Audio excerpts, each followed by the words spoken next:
then there'd be no need for a model.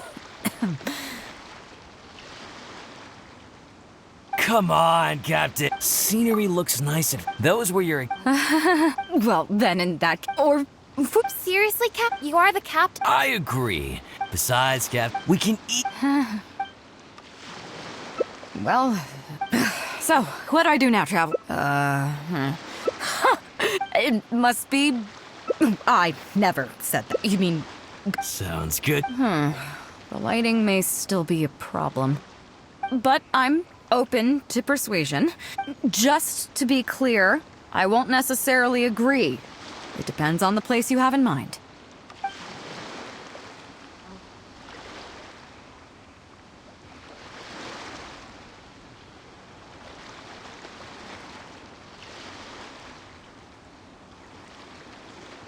The fishing village near Wangshi? How do you even know that place anyway? It's tiny. I don't think I've ever seen it on a single map.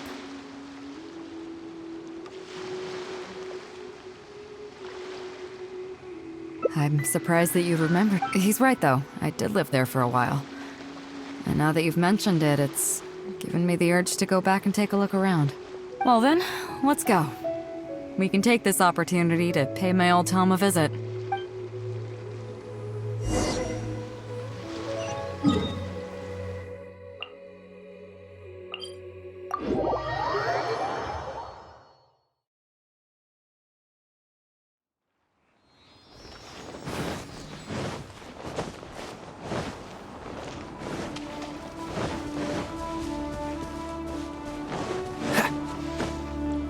What's the hurry?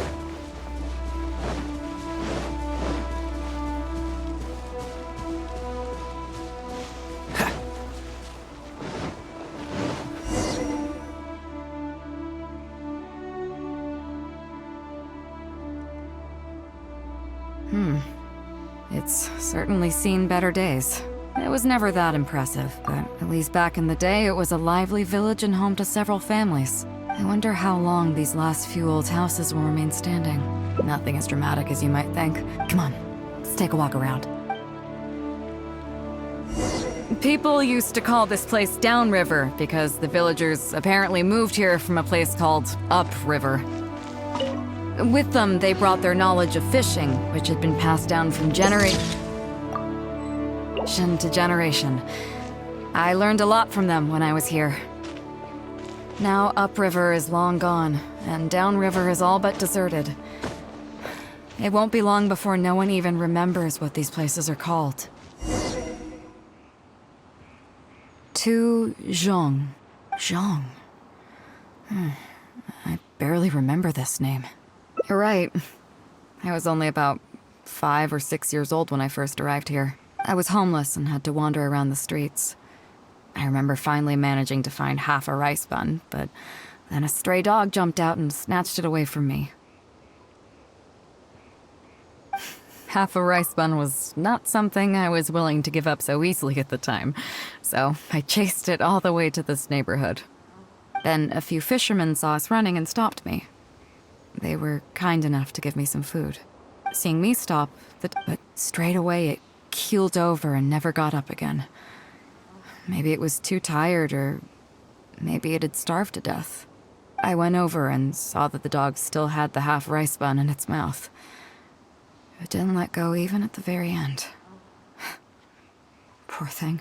Had I known the dog was so weak, I would have let it take that half rice bun. I could tell they were wary of me at first. I was the dirty little kid who had just chased a dog to death over some scraps of food. But I got lucky.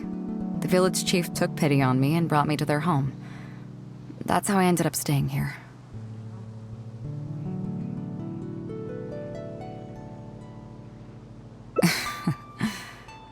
Do you know what the name Beidou means? Come on, I'll explain along the way. About a year or two after I arrived, the village chief fell ill during the winter and passed away. During that same period, the harvest was getting worse and the fishermen's catch was getting smaller day by day. Without the village chief to handle the situation, people began blaming each other. There were even rumors that some families had been overfishing and leaving nothing for the rest of the village to catch.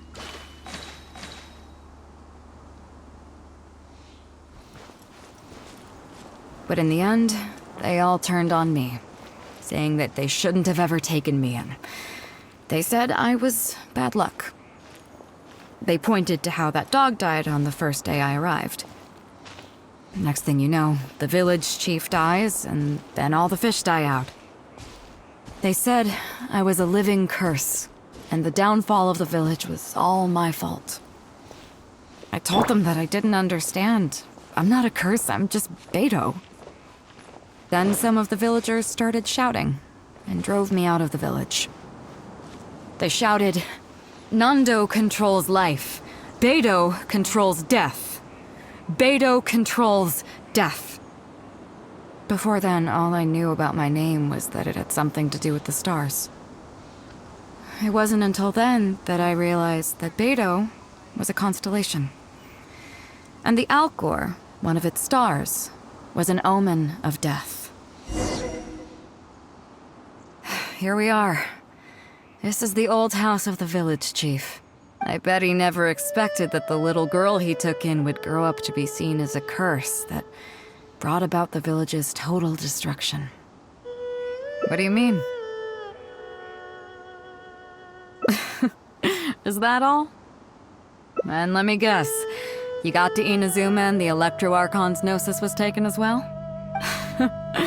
Well, you seem to wreak havoc on a grander scale than I ever could. Oh, I get it. You're trying to convince me that I'm not cursed. I appreciate it, and I'll take it. Let's not forget that the people whose names stick around are the ones who emerge from the stormy seas unscathed, and the ones who get swept away in the wind are the fledgling birds who couldn't hack it. I, for one, have never encountered a storm I couldn't weather. But your journey's far from over, isn't it? Just remember, there's no telling what else you might encounter in this vast world. So if you ever find some idiot trying to brand you as a scapegoat just because you're the one who lived to tell the tale, tell them Captain Beidou demands to have the honor along with you. Remember, you'll always have the captain of the Crux to back you up wherever you go. Two cursed scapegoats banding together for survival. Sounds like a recipe for disaster, but at the same time, I kinda dig it. I'm lucky to have a friend like you. Okay, it's time to get back to our photography. Right, teacher? Come on, let's not waste any time. Get it done while you can before I change my mind. So, do I need to strike a pose?